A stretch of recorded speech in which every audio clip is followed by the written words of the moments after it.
The WWE has existed for decades, and in that time, so many wrestlers have came and gone from the company. Sometimes though, wrestlers return to the WWE, but sometimes there are wrestlers who never return to the WWE, and sometimes there's a reason why. Today, we're going to be discussing wrestlers who were blacklisted from the WWE. Make sure to subscribe to the channel, and let's begin.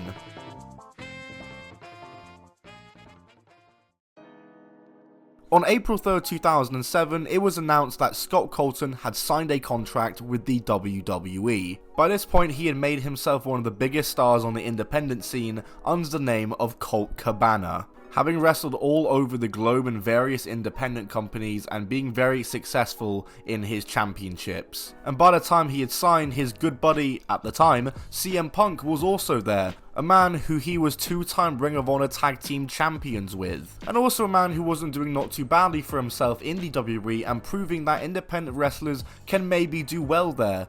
But maybe not for Scott Colton. He didn't really do too much while he was in the WWE. In fact, while he was in OVW, he did actually do alright. He's a two-time OVW Southern Tag Team Champion, winning it once with Charles Evans, whoever that is, and once with Shawn Spears. And he was also a one-time OVW television champion before he got his call up to the main roster. On the August 15th, 2008 episode of SmackDown, he made his debut on the show as Scotty Goldman. He debuted in a loss to the Brian Kendrick, and from there, he was exclusively a jobber for SmackDown. Scotty Goldman was pretty much used only exclusively in squash matches or as fodder in battle royals, where he was often eliminated early or most of the time first. And it was about 5 months of this before he was released from his WWE contract on February 20th, 2009, and would return to the independent scene. He went back to using the Colt Cabana name and immediately went back to doing well for himself in the independent scene and continued his success that he was having before he joined the WWE. And after a couple years of doing that again, it looked as though he was most likely never going to return to the WWE and they were never going to want to bring him back.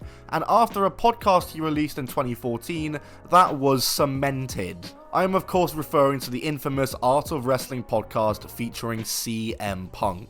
The Art of Wrestling podcast was a podcast hosted by Colt Cabana in which he'd interview his fellow indie wrestlers and colleagues from all around the globe, telling wrestling stories, all that jazz, and perhaps his biggest episode of all time was the CM Punk episode in 2014, his first wrestling interview since he walked out of the WWE. This interview of course featured them shitting on Ryback, the WWE's doctors, Vince McMahon owing him one, and much more, and it obviously led to the lawsuit between the WWE doctor Chris Amon and CM Punk and Colt Cabana. A lawsuit that they would win, but also a lawsuit that led to the friendship declining between Colt Cabana and CM Punk. They won, but at what cost?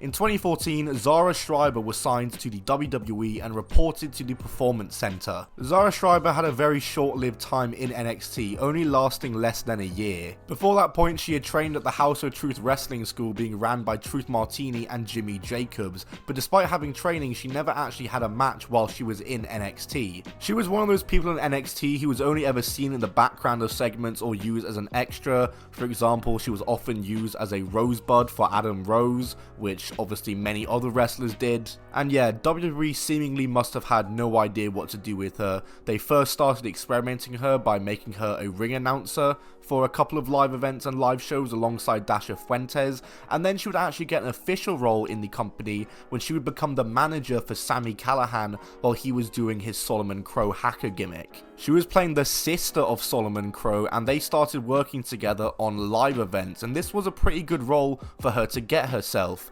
had it ever made it onto TV.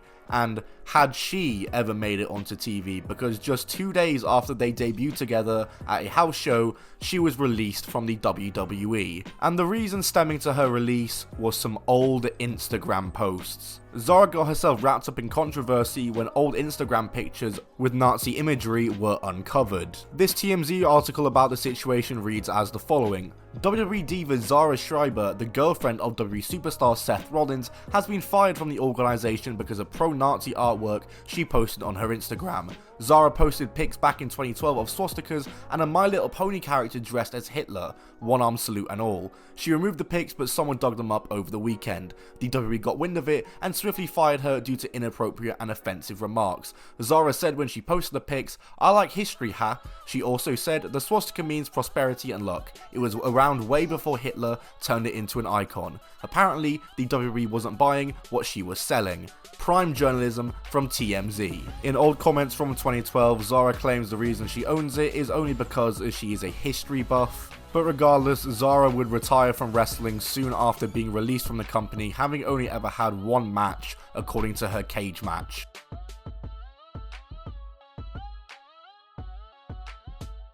In April of 2008, Joshua Klutz would debut in OVW, the developmental territory for WWE at the time. He would begin using the name Brent Wellington and would make his gimmick to that of a necrophiliac because wrestling is just so normal. In July of 2009, he won the OVW Television Championship, and in February 2010, he won the OVW Heavyweight Championship. And it was in mid-2010 that he would officially sign a developmental contract with the WWE, and he was renamed to Brad Maddox and would debut in Florida Championship Wrestling. He did very well for himself in Florida Championship Wrestling. In fact, he is a one-time FCW Jack Briscoe 15 champion, because yes, that's the name of a championship belt in FCW. In 2012, he was promoted to the main roster where he started working as a referee. He would referee all the matches on TV, literally nothing to pay attention to. He was just a referee until on October 28th at the Hell in a Cell pay-per-view in 2012 when he refereed the main event, which was a Hell in a Cell match between CM Punk and Ryback for the WWE Championship, a match that Brad Maddox cost Ryback the win of after he low-blowed Ryback and gave CM Punk the fast count.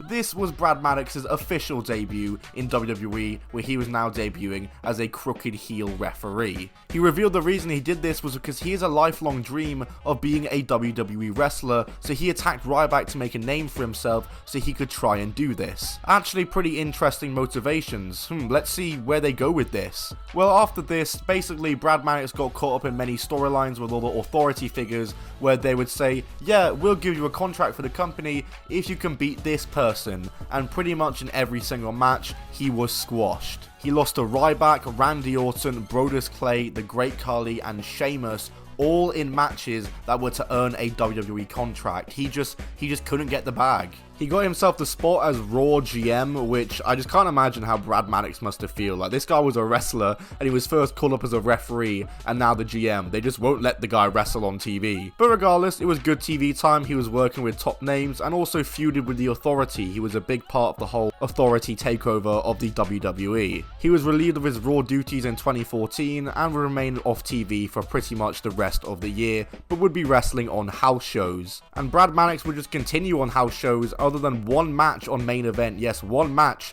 on TV, and then the rest all just wrestling on live events until November 25th, 2015, when he was released by the WWE after referring to the audience as cocky pricks during a promo before a dark match. From what we saw in his run, where the WWE just seemingly had no idea what to do with him, we can infer that they'll probably never bring him back. And there's also some other reasons they're not going to bring him back, but we don't have to get into that right now.